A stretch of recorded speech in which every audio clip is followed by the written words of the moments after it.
The level of pure evil that is sweeping into society and across our world today it's just astonishing. And the all of us need to be aware that this is not business as usual. This is not mere politics that you're seeing playing out. This is cosmic end times stuff. This is like Book of Revelation type of activity that we're seeing here. I was studying an analysis of the Book of Revelation, chapter 6 in particular, passages, I believe, 1 through 15. And it talks about the four horsemen of the apocalypse. And the four horses and the horsemen riding them, and the different colors of the horse. In fact, I wrote an article about this on NaturalNews because the first horse is white, the second horse is red, the third horse is black, and the fourth horse is inaccurately described in Western Bibles as being pale. Maybe you've heard the phrase, "Behold a pale horse," and its rider was death, or something similar to that. In fact, the original Hebrew writing doesn't use the word pale. It uses the word chloros, which is Greek for green, but it's the same word root as chlorophyll, i.e. the molecule in plants that uses carbon dioxide to generate, metabolic energy for plants. This is the basic, this is the pillar of the food web. The colors of the four horses really, it means something. These are powerful metaphors, of course. These are supernatural metaphors for things that are going to happen.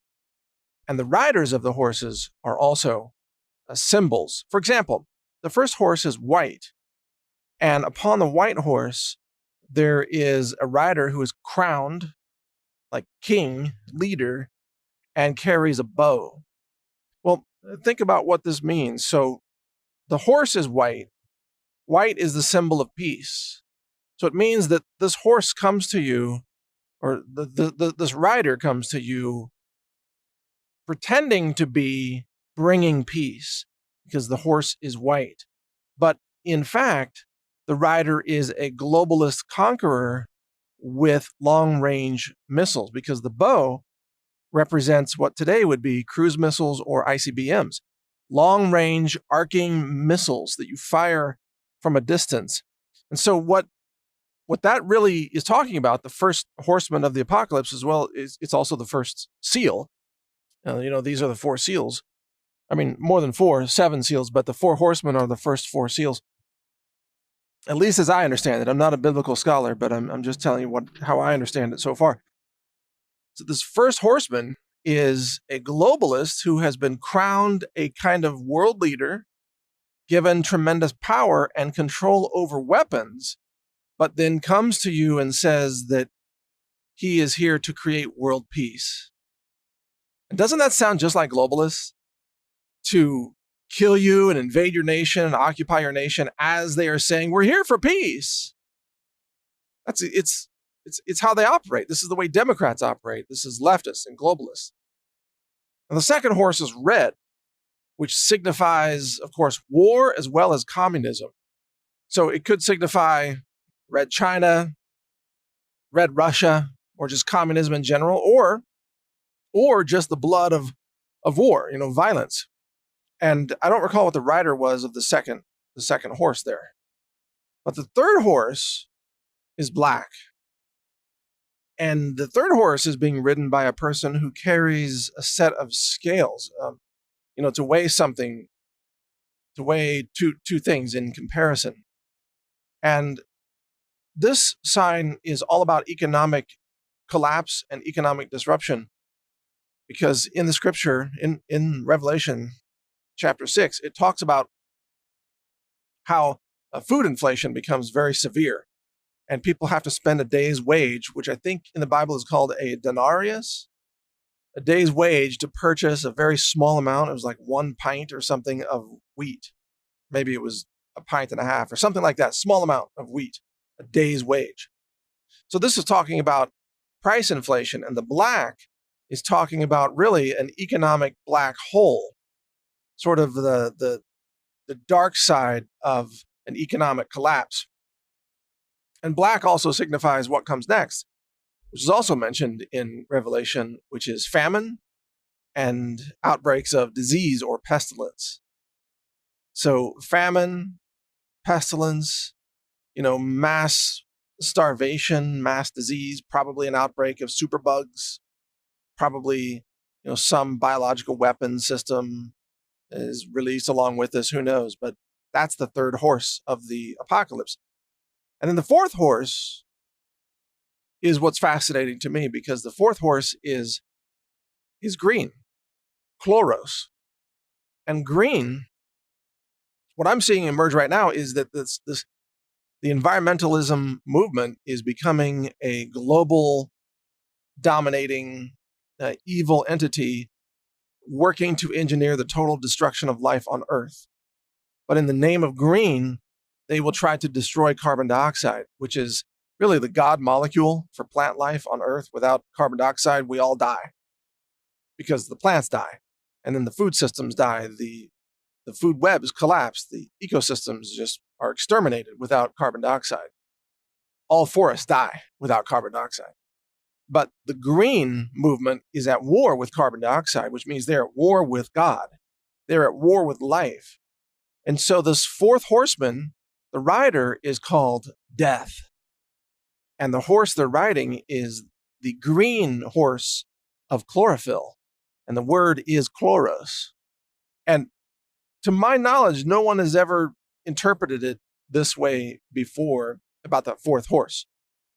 But now it seems obvious that mass death will come to our planet in the name of environmentalism. And some of what we're already seeing is these climate change cultists demanding the mass pollution of the stratosphere to dim the sun. They quite literally wish to dim the light. This is both symbolic and literal. They want to dim the sun of God, in both ways. The sun, S-U-N, the Son of God, because God created our universe and the sun within it and the galaxy within it, but also the Son of God, the S-O-N of God, which is Jesus Christ. And so the left wants to use environmentalism, which is really climate change, terrorism, fear-mongering, science fascism, to destroy life, which is what God and Jesus worked to protect. And so the green movement is working for Satan. And the green movement is the fourth horse of the apocalypse. And its rider was death. You see, in the name of saving the planet, they will exterminate all life on Earth. And their cover story is that they're saving the planet. Their cover story is that everybody else is destroying the planet. You see, evil always pretends to do exactly the opposite of what it's doing. Evil pretends to come in peace, like the first horse, but then commits war and invasions and occupations. The leftists and Democrats, they pretend to come to you in society with economic abundance. And they say communism or socialism will create abundance. What do they actually create? Mass starvation, disease, destitution, pestilence, and economic collapse. They say they're going to save the planet with the Green New Deal. What do they actually create? Total life destruction. Destroying plant life, destroying animal life, human life, ecological sustainability, destroyed across the planet. This is what the left does, because they cannot obviously be honest about their agenda. They can't say, oh, we're the Democrats. We are here to kill everything and everyone and destroy your world. And destroy your atmosphere, by the way. And rule over your world, your dead world, with a bunch of demonic minions from another dimension. They can't come out and say that yet. So they come out and they say, no, we're the saviors. We worship us. We're the saviors of your world, they say. And they say, don't believe in God, believe in us as gods. And so they are false gods. And if you fall for that, if you believe in them, you will aid them in the destruction of all that is good. You will you will be serving Satan. And this is how Satan operates, first convincing you that he does not exist, and then second, systematically working to destroy your world, destroy all life, destroy Christians, shut down speech, which is what the tech giants are doing, and on and on. It just goes on. So defeating Democrats is quite literally, it is necessary to defeat demons, and understanding that the Bible, believe it or not, the Bible was written through a supernatural channel, a being that could see the future, a being that, there are so many predictions in the Bible that have already come true, like hundreds of them, especially even throughout the Old Testament and so on, but that these visions were seen and communicated to the various authors of the Bible. And this chapter, Revelation, details exactly what's going to happen.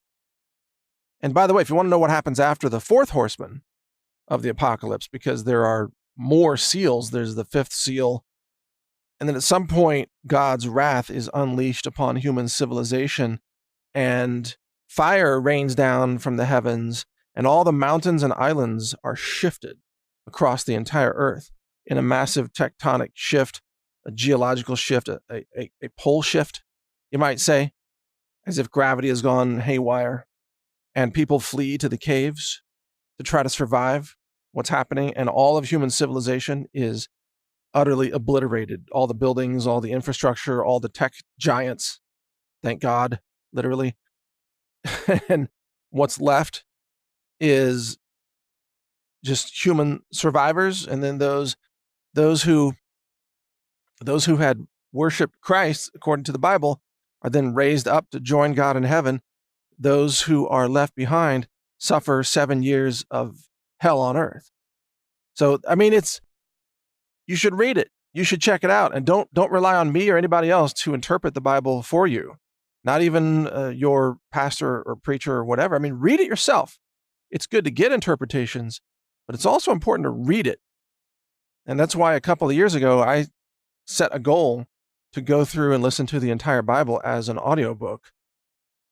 And I started that, and I've been also, along the way, I keep interrupting myself by reading or listening to other books that are written by biblical scholars. So I'm not 100% through the Bible yet, but I've listened to a lot of books about analysts, written by analysts or scholars who are interpreting the Bible, but I've also read these sections myself, such as Revelation, and you should too. Check it all out. I'll cover this from time to time at naturalnews.com. This is Mike Adams, the Health Ranger. Thank you for listening. Learn about the benefits of cacao nibs. Learn about astaxanthin. Learn about resveratrol or sulforaphane from broccoli sprouts or cruciferous vegetables. All of these nutrients and superfoods and much more are available now at healthrangerstore.com. But most importantly, we are the only online retailer in the world with an in-house ISO-accredited laboratory. We test what we sell. We test for heavy metals. We test for bacteria. We test for glyphosate, herbicide, and increasingly pesticides. We have clean nutrition. healthrangerstore.com. If you want clean supplements and incredibly potent superfoods that can enhance and protect your health, healthrangerstore.com is where you find it. Thank you for watching. If you want to support our mission, visit us at healthrangerstore.com for the world's largest selection of lab-verified superfood and nutritional products for healthy living. It's at healthrangerstore.com.